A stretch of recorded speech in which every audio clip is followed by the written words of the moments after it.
Shri Chaitanya techno school है आपके बच्चों के भविष्य की सक्सेस की एशिया's largest group of educational institution awarded Asia's greatest brand and more. Expert in Olympiads, IIT, JEE and NEET with CBSE curriculum. 36 सालों से quality education with 8 lakh students and 700 plus campuses का भरोसा अब रवाड़ी में. For admissions visit now at रवाड़ी. बढ़ी तेल की कीमतों पर कांग्रेस का हल्ला बोल। केंद्रीय मंत्री राव इंद्रजीत सिंह की कभी नहीं बनी किसी मुख्यमंत्री या अन्य नेताओं से, कांग्रेसी विधायक चिरंजीव राव ने कहा। राव की इस तकलीफ का इलाज नहीं है किसी के पास।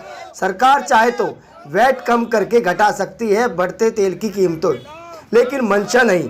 आम जनता भ्रष्टाचार और बढ़ती महंगाई से त्रस्त।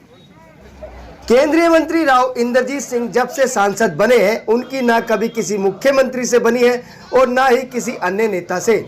यही कारण है कि रेवाड़ी की मूलभूत सुविधाओं से यहाँ के लोग वंचित रह जाते हैं। राव की इस तकलीफ का हल ना ही जनता के पास है, ना ही किसी मुख्यमंत्री के पास।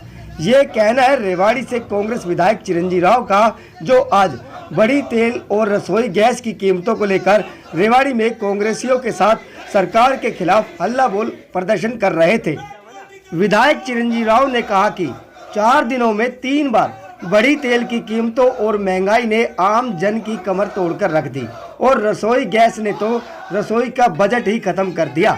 सरकार चाहे तो वैट कम करके घटा सकती है बढ़े तेल की कीमतें, लेकिन मंशा नहीं इसे कम करने की। उन्होंने रेवाड़ी में पेयजल समस्या के लिए सहकारिता मंत्री को उत्तरदायी ठहराते हुए कहा कि रेवाड़ी में पानी की समस्या ही नहीं, रेवाड़ी नगर परिषद में व्याप्त भ्रष्टाचार पर भी उन्होंने चिंता व्यक्त करते हुए कहा कि सरकार को इस पर सख्ती से काम करना चाहिए, क्योंकि नगर परिषद की चेयरपर्सन भाजपाई है और भ्रष्टाचार के आरोप लगाने वाले भी भाजपा के पार्षद हैं। उन्होंने कहा कि कांग्रेस जनता की लड़ाई लड़ना चाहती है, न कि खुद की। इसे लेकर राहुल गांधी के नेतृत्व में एक बड़ी मीटिंग भी आज की जा रही है। देखिए, पिछले 3-4 दिनों में आप लोगों ने देखा है कि किस तरह से आम आदमी की कमर तोड़ने का काम ये प्रदेश और केंद्र सरकार कर रही है। 2 दिन पहले 50 रुपये गैस सिलेंडर पे बढ़ाया गया और अभी पिछले 3 दिनों से हम देख रहे हैं 80-80 पैसे करके धीरे धीरे करके, जैसे इंजेक्शन धीरे धीरे लगाते ना डॉक्टर, उस तरह इंजेक्शन लगाने का काम ये कर रहे हैं। पेट्रोल और डीजल के जो दाम है करीबन 2 रुपये 40 पैसे इन्होंने बढ़ा दिए हैं और जहाँ तक हमारी जानकारी है ये सुनने में आ रहा है कि इसको 20 रुपये और बढ़ाया जाएगा।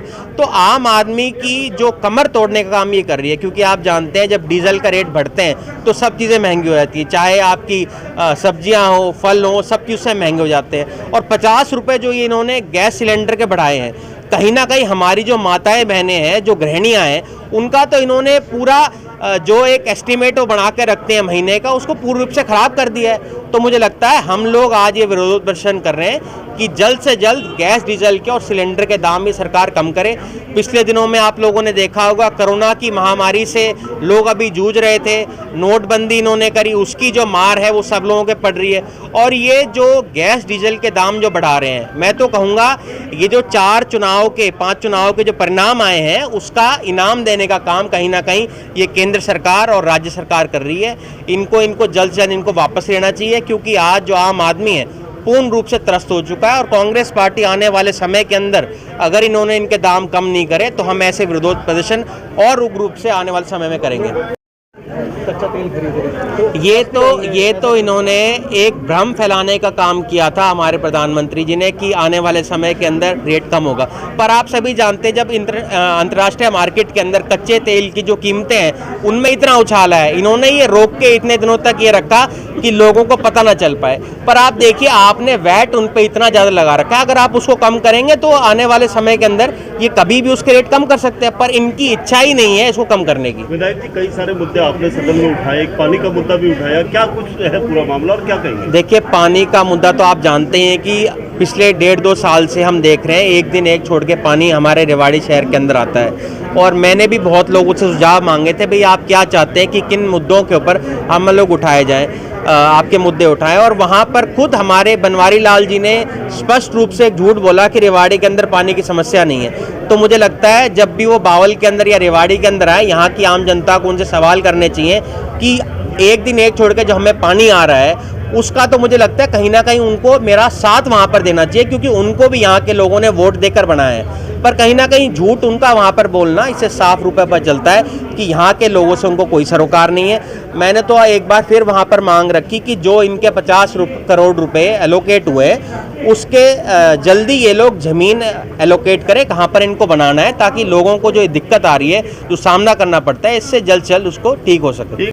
सरकार ने बदलाव किया है भ्रष्टाचार रोकने के लिए, एक हाई पावर कमेटी का गठन भी सीएम की अध्यक्षता में हुआ है। क्या कुछ मानते हैं भ्रष्टाचार को लेकर, क्या प्रतिक्रिया रहेगी? आप देखिए, भ्रष्टाचार तो नागर जी का पिछले दिनों में निकल के आया था, और इनकी भ्रष्टाचार की बातें मैं क्या करें, आप रोज देखते होंगे कि इनका जो नगर परिषद है वहां पर इनके भ्रष्टाचार के सबूत तो खुद यहाँ के पार्षद दे रहे हैं, और कांग्रेसी पार्षद नहीं, बीजेपी के पार्षद जोर जोर के चिल्ला रहे हैं कि ये सरकार भ्रष्ट है, यहाँ पर काम नहीं हो रहे। तो इनको मैं कैसे सबूत दूं? इनके खुद के पार्षद जो भाजपा के हैं वो आरोप लगा रहे हैं कि पिछले 1 साल के अंदर यहाँ कोई विकास नहीं हुआ, करोड़ों रुपए का भ्रष्टाचार हो गया। तो उनसे सवाल करना चाहिए, और आप लोग तो रोज उनसे सवाल कर ही रहे हैं। अत्री जी को भी मैं देख रहा था, और भी जितने भी हमारे पत्रकार साथी हैं उनसे आए दिन सवाल कर ही रहे हैं। तो मुझे लगता है आने वाले समय में आप लोगों को तो खुद ये सबूत दे रहे हैं कि कितना भ्रष्टाचार पूरे शहर के अंदर है। कांग्रेस की बात में है, आज जो है दिल्ली में कांग्रेस के आला नेताओं की एक बैठक भी होने जा रही है, क्या कुछ कहेंगे नेतृत्व परिवर्तन को लेकर? देखिए, मैं तो कहूँगा सामूहिक नेतृत्व के अंदर हम लोग चुनाव लड़े। कांग्रेस पार्टी बहुत मजबूत है, हमारे पास बहुत नेता हैं, चाहे हमारे विपक्षी नेता भूपेंद्र सिंह हुड्डा हों, प्रदेश अध्यक्षा कुमारी शैलजा जी हों, और भी बहुत सारे नेता हैं। तो राहुल जी ने आज बुलाया है कि सबके मिलके हमें लड़ाई लड़नी है। देखिए, मेन मकसद हमारा ये है कि आम लोगों की हम लड़ाई लड़ें, क्योंकि आम जनता जो है इस सरकार से पूरी तरह से त्रस्त है। आज महंगाई की मार देख लीजिए, बेरोजगारी की मार देख लीजिए, हर तरह से आज यहाँ के लोग त्रस्त हैं। तो हम सब मिलके लोगों की आवाज़ लड़ेंगे वहाँ पर। एक गुरुग्राम में जब राव इंद्रजीत और नितिन गडकरी आए थे, तो राव इंद्रजीत ने कहा था कि नेशनल केंद्र की तरफ से सारा काम हो रहा है दक्षिण हरियाणा में। क्या कहते हैं इस बारे में? देखिए, मेरा तो ये मानना है कि हमारा ये दुर्भाग्य रहा है कि हमारा जो सांसद है राव इंद्रजीत जी रहे हैं, जब से वो सांसद बने हैं, उन्होंने मुझे लगता है कहीं ना कहीं हर नेता के साथ उनकी नहीं बनी। चाहे जब हमारी सरकार रही तो कैप्टन साहब के साथ उनकी नहीं बनी, जब राव नरबीर जी बने तो उनके साथ नहीं बनी, और मुख्यमंत्री तो कोई भी ऐसा अब तक नहीं रहा है इस इतिहास के अंदर जिनके साथ उनकी बनी हो। उसका कारण यही है कि उनको अपनी खुद की लालच है कुर्सी की, उस वजह से वो लोग सबके साथ बना के नहीं रखते हैं। आम लोगों से उनको कोई सरोकार नहीं है। अब 6 महीने रुक जाइए, 6 महीने बाद वो कहना शुरू कर देंगे कि उनको कोई ना कोई इससे भी तकलीफ हो जाएगी। तो उनकी तकलीफ का इलाज कोई नहीं है, ना यहाँ की जनता के पास है, ना किसी मुख्यमंत्री के पास है। श्री चैतन्य टेक्नो स्कूल है आपके बच्चों के भविष्य की सक्सेस की एशिया's largest group of educational institution awarded Asia's greatest brand and more. Expert in Olympiads, IIT, JEE and NEET with CBSE curriculum. 36 सालों से quality education with 8 lakh students and 700 plus campuses का भरोसा अब रवाड़ी में. For admissions visit now at Rawadi.